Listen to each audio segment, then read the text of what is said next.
حسد کی قباحت. لقد کان فی یوسف و اخوتہ آیات للسائلین.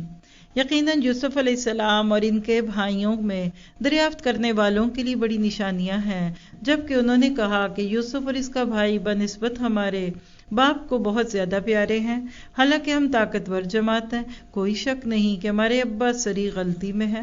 ذرا ٹون نوٹ فرمائیے، اس دور کے اور آج کے بچوں کی ٹون میں کوئی زیادہ فرق نہیں دکھ رہا. پتہ چلا کہ بگڑی ہوئی اولادیں کل بھی تھیں اور آج بھی ہیں، اور اچھی اولادیں کل بھی تھی اور آج بھی ہیں الحمدللہ. کیا پلان کیا؟ یوسف کو مار ہی ڈالو یا اسے کسی نامعلوم جگہ پر پھینک دو کہ تمہارے والد کا رخ صرف تمہاری ہی طرف ہو جائے، یعنی اس کی محبت لے لو تاکہ تمہیں اس کی محبت مل جائے. کتنی ہی لڑکیاں شادی کے بعد یہی غلطی کرتی ہیں.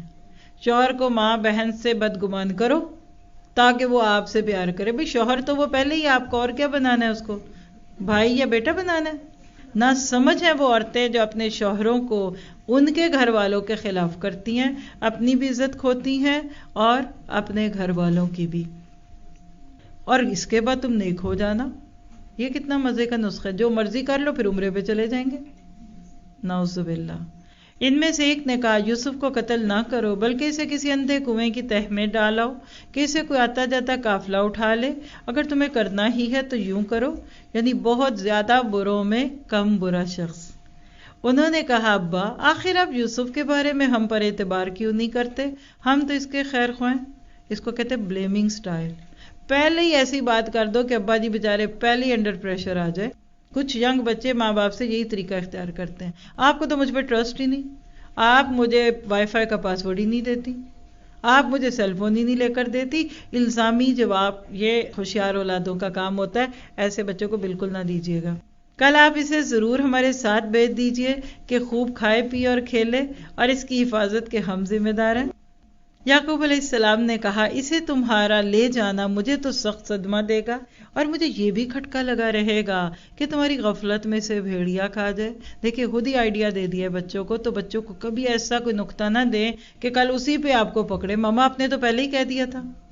بچہ اسکول سے آیا، آپ نے دیکھا ذرا سا رنگ لال ہے، آپ کہتے بخار ہے، چلو بخار ہو گیا، میں مدرسے نہیں جاؤں گا، مسجد نہیں جاؤں گا، مجھے تو بخار ہے. تو خود سے لقمہ نہ دیا کرے. انہوں نے جواب دیا ہم جیسی زور آور جماعت کی موجودگی میں بھی اگر اسے بھیڑیا کھا جائے تو ہم تو بالکل ہی نکمے ہوئے. پھر جب اسے لے چلے اور سب نے مل کر ٹھان لیا کہ اسے غیر آباد کنویں کی تہ میں پھینک دیں، ہم نے یوسف علیہ السلام کی طرف وحی کی کہ یقیناً وقت آ رہا ہے کہ تو انہیں اس ماجرے کی خبر اس حال میں دے گا کہ وہ جانتے ہی نہ ہوں گے. They can't expect کہ تیرا رب تجھے کیا دے دے گا. کبھی کبھی آپ کو اپنوں کے ہاتھوں کوئی صدمہ پہنچتا ہے، کبھی کانشیسلی اور انکانشیسلی. سارے خاندان والے، سارے ارد گرد والے سوچ لیتے ہیں بس اب آپ گئے. آپ کو کیا پتا وہ سیڑھیاں بنتی ہیں آپ کے عروج کی. نہ یوسف کنویں میں گرائے جاتے اور نہ مصر کے تخت پہ بیٹھتے. تو کبھی آپ کی اولاد پہ کوئی غم پڑ جائے، کوئی اس کی ناقدری کر دے، کوئی اس کے اوپر پریشانی آ جائے تو دل نہ ہاریے.